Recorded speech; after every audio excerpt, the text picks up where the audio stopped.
Thong. I'm the Associate Dean of Digital Design at the School of Design. I look after the degrees of animation, games, and digital media, as well as the masters of animation, games, and interactivity. So I was just walking from the last, we're just next door.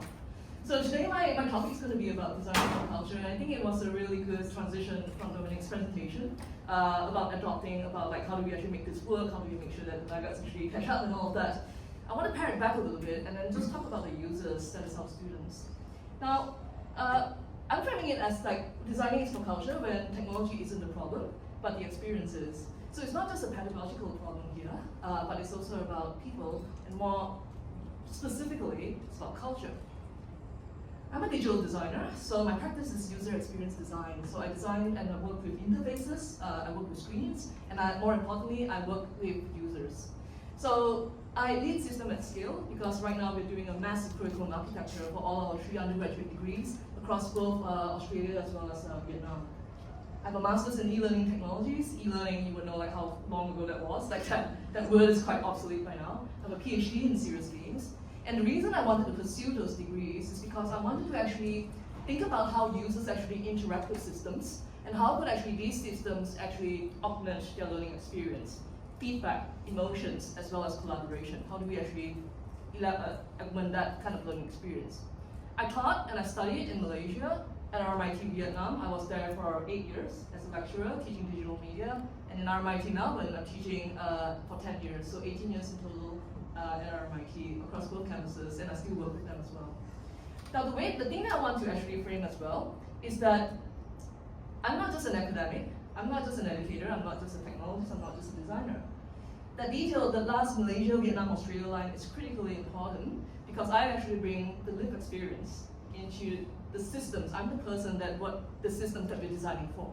I am exactly that kind of person, right?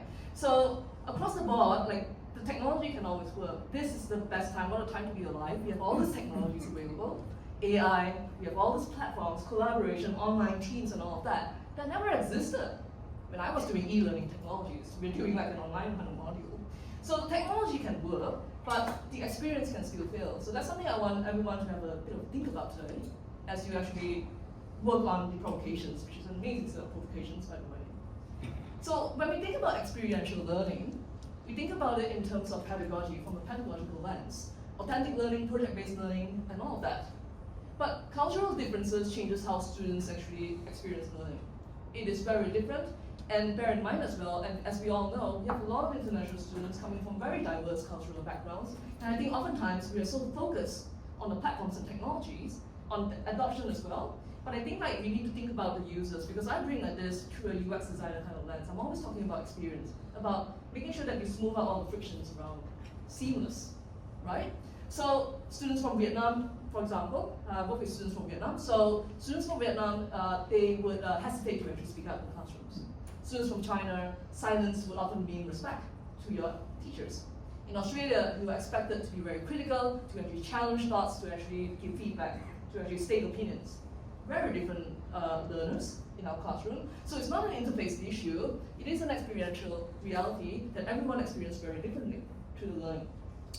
So design for humans lays around platforms. So this is what I'm going to outline. Basically, we are designing not for platforms. Like the technology would not land. What we want to try to do is to make sure that we're designing the human layers around the platform, how they experience the technologies that you do roll out, that you do choose based on pedagogy out there. So how do we talk about experience around it?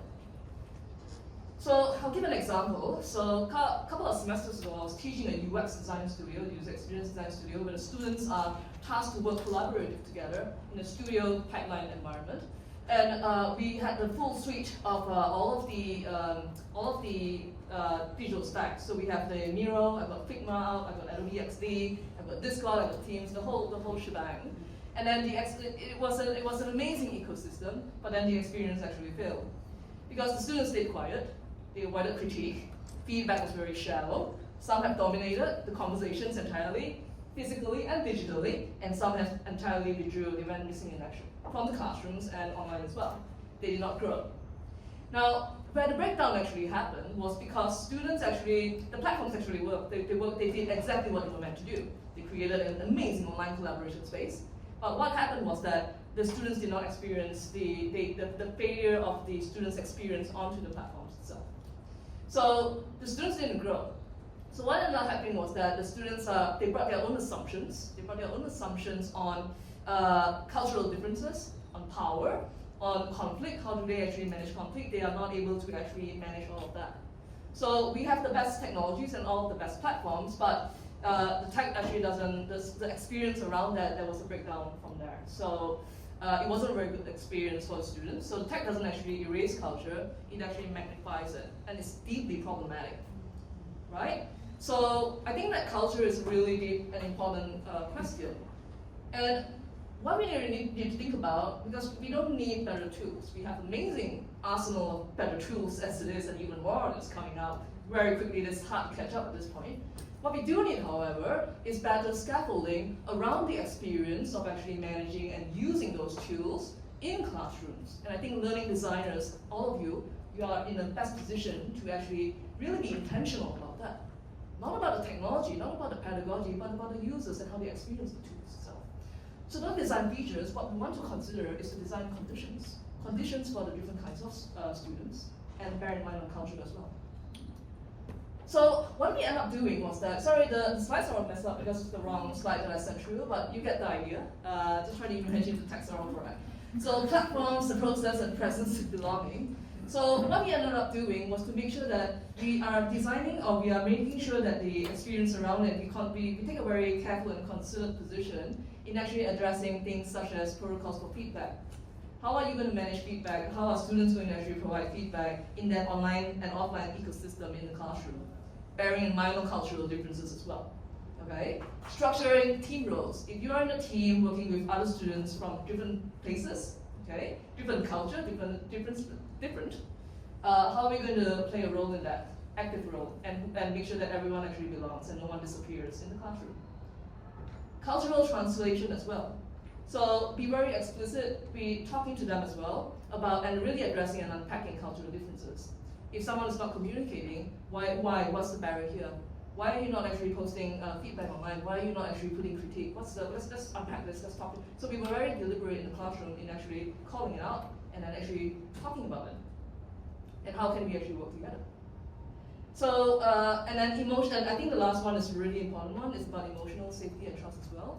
The online system, the platforms that they use, especially the collaborative ones, is it a safe space for students to actually speak out? Online and in person as well. Are they able to actually critique, provide feedback and iterate online and work together as well? Is it a very safe space, and is it a place that they could trust as well? Okay? So the technology has to enable agency, trust, and collaboration. And then as a result of all of this, the technology didn't change, the experience of using it actually did. Because we can really design very good technology, we can actually create really good platforms for the students to use and all of that. But if it doesn't land, if the students are actually not feeling good about using it in the first instance, then it's kind of pointless, right? So I guess like as we go into the hackathon today and really flesh out, which I no doubt would believe that there will be plenty of really amazing ideas today, I want to actually put up another provocation or like something to consider. Are we actually designing systems that students can use, right? But then the further problem is that, or are we designing experiences where they can feel belonging, right? So what if cultural difference and emotional and trust were treated as part of the infrastructure? Part of the infrastructure, not just, we consider that as well. How do they experience, how do the users experience that? From a learning point of view, from a cultural point of view. And it's not like a nice to have, an afterthought, an extra. So I'll leave you with this one. It's about designing the experience. And then we use the tech to carry it. We design around the tech. We design the experience around the tech, just like how one would design user experience around apps and platforms and websites. Same approach that I'm taking. That is the real design work here. That is the real design work here. To make sure that there is a sense of belonging, there's a sense of trust, there's a sense of culture. Thank you.